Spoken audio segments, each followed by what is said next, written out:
Halo guys, Welcome to the PUBG. Jangan lupa nonton video ini sehingga habis Dan terus mendukung channel ini. Sebelum kita memulakan video kita pengen lihatkan Anda semua dengan HP Infinix GT 10 Pro.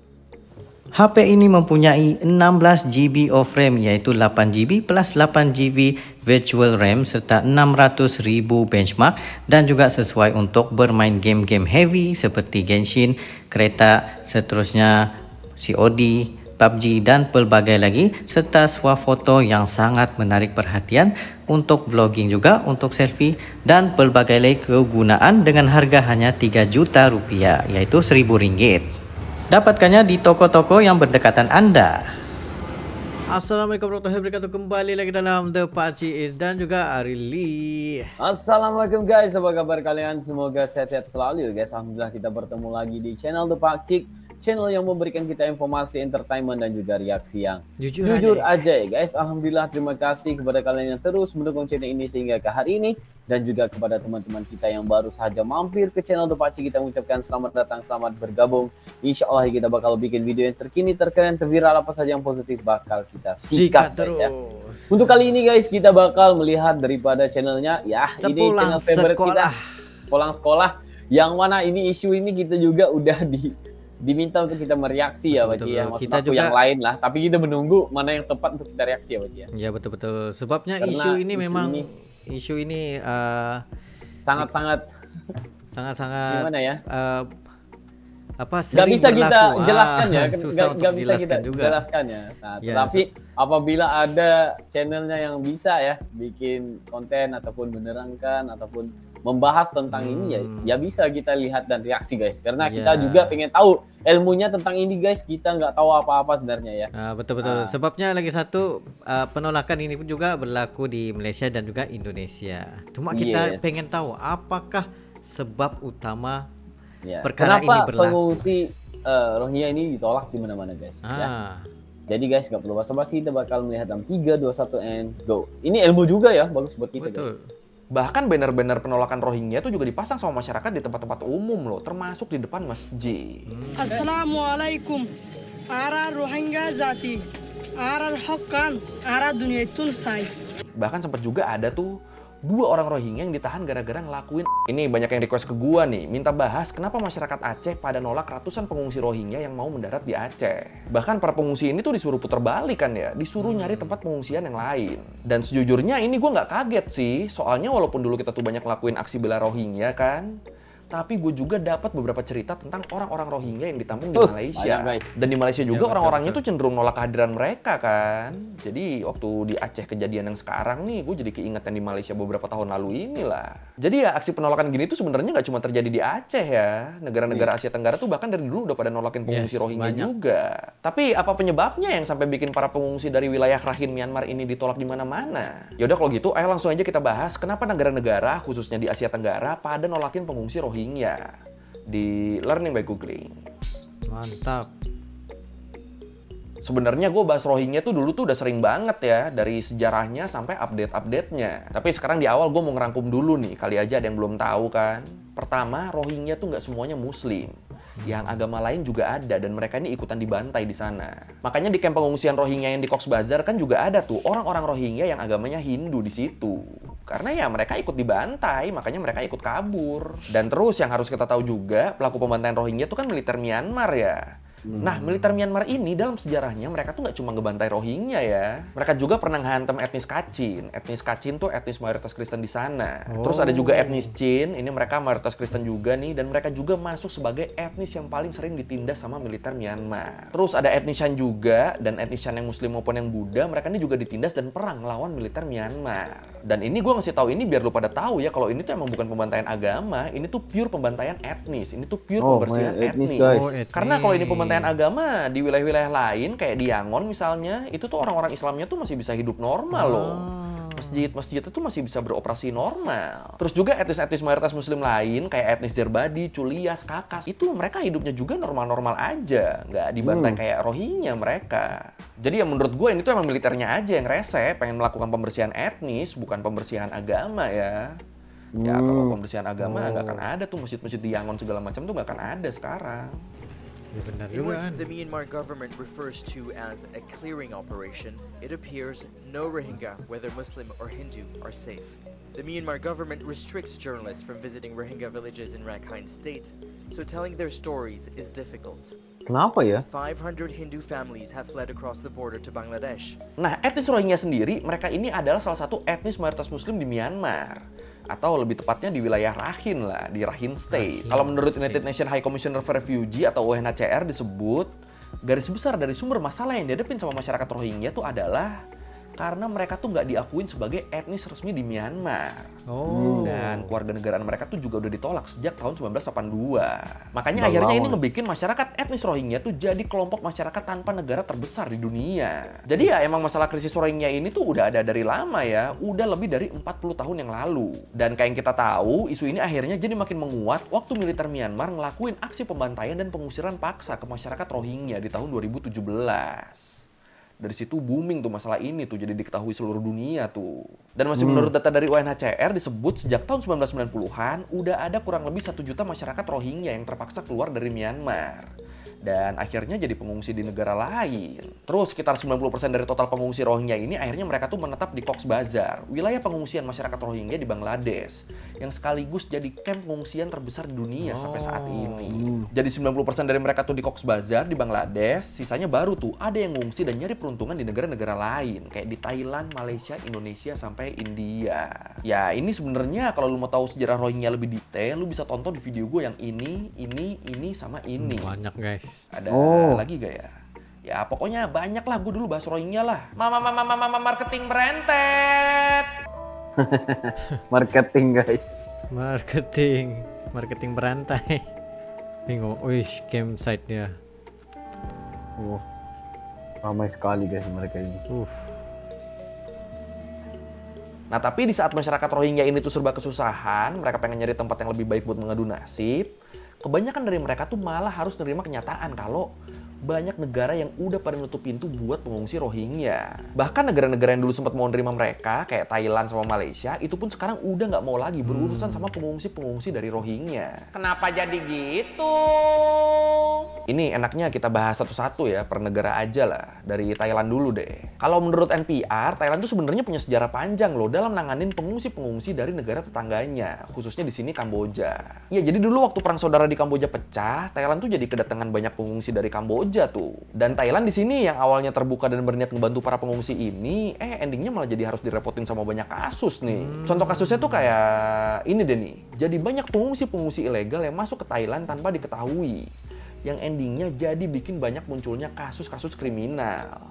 Kayak penyelundupan, pencurian, sampai kekerasan yang dilakukan para pengungsi dan pada akhirnya ngerugiin masyarakat asli sana. Ya ini kalau kayak gini emang ngeselin sih ya. Udah dibantu loh padahal loh. Malah begitu pengungsinya. Makanya belajar dari pengalaman ini, pemerintah Thailand tuh sekarang jadi hati-hati banget kalau urusan pengungsi. Bener-bener mereka tuh nggak mau ngulangin kesalahan yang sama. Belum lagi sampai saat ini pemerintah Thailand kan masih sering direpotin sama kelompok separatis di Thailand Selatan ya. Jadi kayak ini kita masalah satu aja belum kelar nih. Nggak usah nambah-nambah masalah lain dulu deh.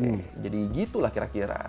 Terus juga kalau kita lihat dari background agamanya, itu separatis di Thailand Selatan sama pengungsi Rohingya itu kan background agamanya sama ya. Sama-sama mayoritas Muslim. Nah, kesamaan identitas sebagai mayoritas Muslim antara separatis Selatan sama pengungsi Rohingya ini nih ngebikin pemerintah Thailand jadi makin hati-hati banget buat ngebantu pengungsi Rohingya. Mereka tuh mikirnya kayak, ini kalau kita nggak hati-hati, nanti takutnya orang-orang Rohingya ini malah jadi ngebantu kelompok separatis di selatan nih. Kalau gitu malah mengancam kedaulatan negara kan, takutnya begitu. Makanya akhirnya mereka jadi nahan-nahan di sini. Terus paman kita tercinta juga, Lung Tu juga, pas dia masih jadi Perdana Menteri, dia tuh pernah bilang kalau tindakan orang-orang Rohingya yang maksa masuk Thailand tuh adalah bentuk nggak respeknya mereka ke tuan rumah. Karena ya balik lagi, dengan mereka maksa masuk gitu, endingnya kan yang repot pasti jadi Thailandnya juga kan, yang repot pasti jadi tuan rumahnya juga kan. Duit bantuannya juga kan pasti pakai anggaran negara Thailand yang asalnya ya dari pajak warga Thailand. Jadi ya masa duitnya malah dipakai buat ngidupin orang luar yang seenaknya masuk ke Thailand, yang maksa masuk ke Thailand kan, nggak mungkin kan. Oke.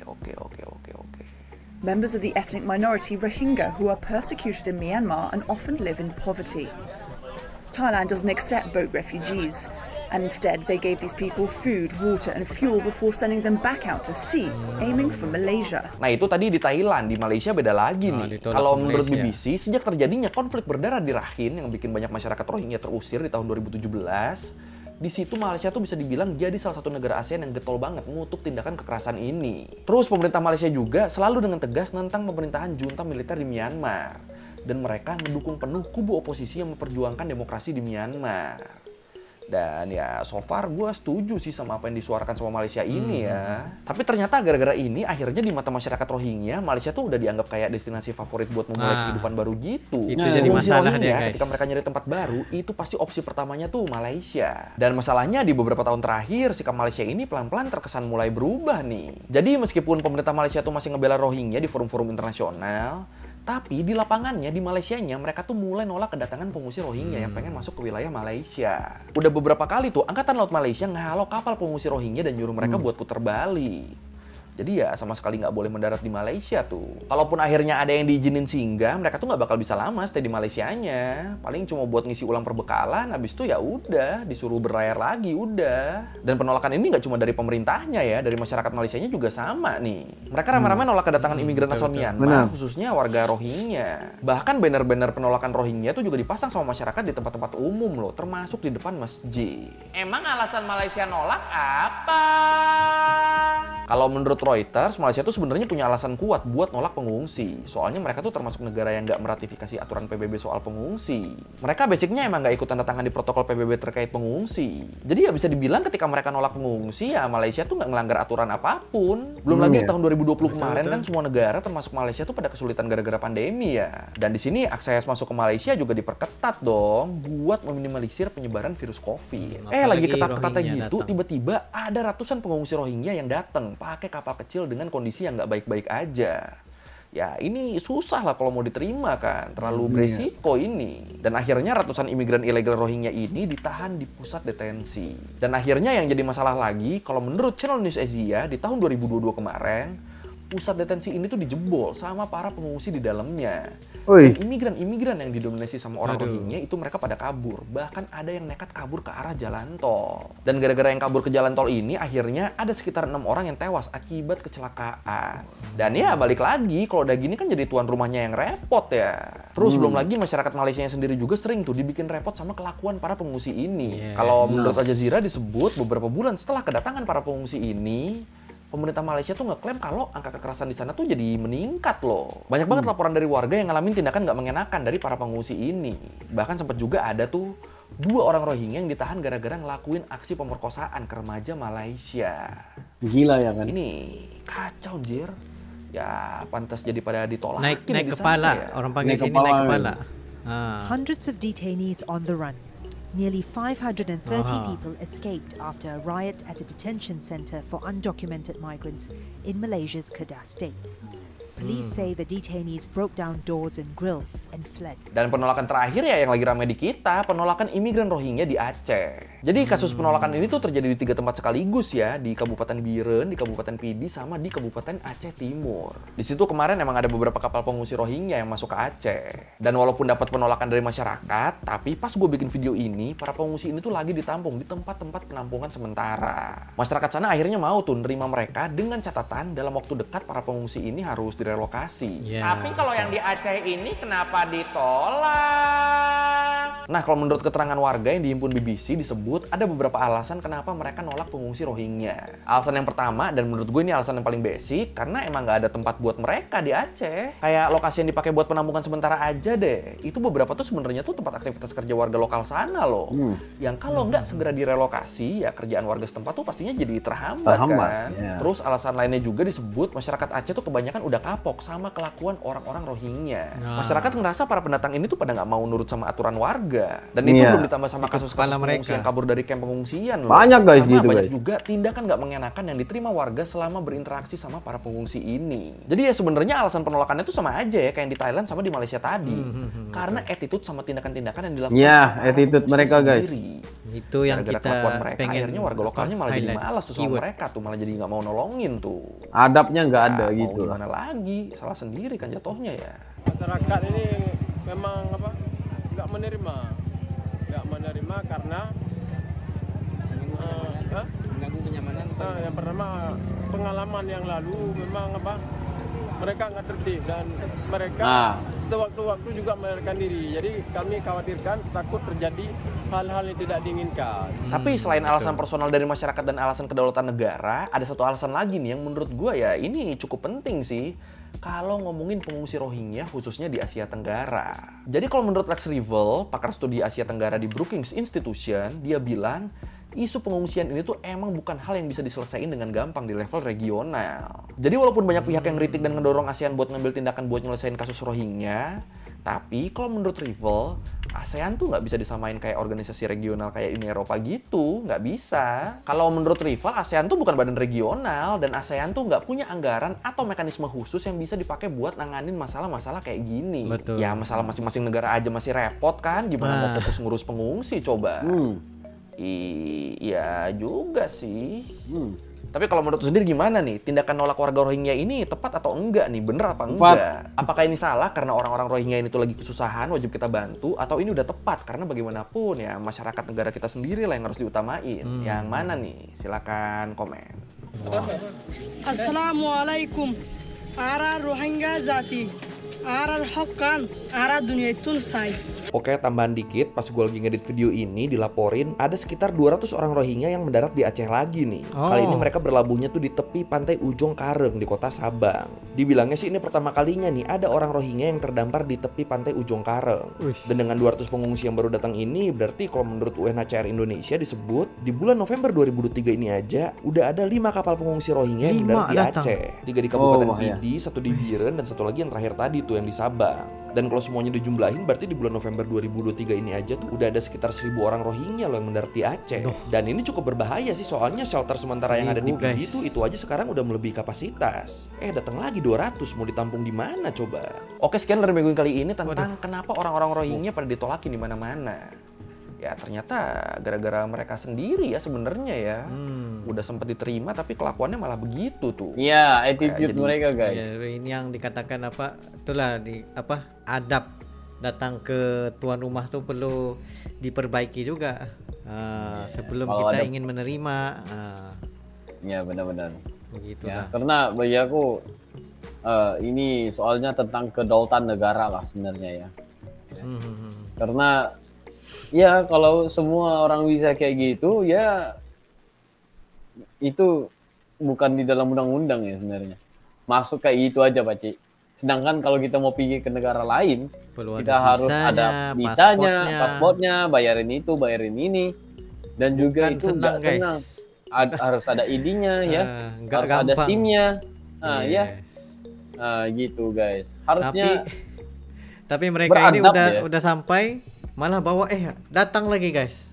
Mereka datang lagi ya kalau nggak bikin onar ya di tempat itu ya nggak apa-apa, tapi banyak banget ya.